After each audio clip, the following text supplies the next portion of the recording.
Pengawalan ketat personel Polresta Ambon dilakukan untuk pendistribusian bilik suara ke 6 kabupaten yang ada di Provinsi Maluku, yakni Kabupaten Maluku Tengah, Buru Selatan, Seram bagian Barat, Seram bagian Timur, dan Maluku Barat Daya.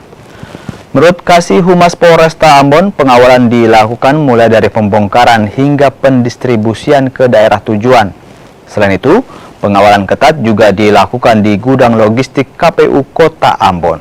Pihak Polresta terus mengamankan jalannya mulai dari tibanya logistik yang ada di Pelabuhan Yesudarso sampai dengan tiba di KPU untuk memastikan bahwa kondisi daripada logistik tersebut dapat dijamin keamanannya.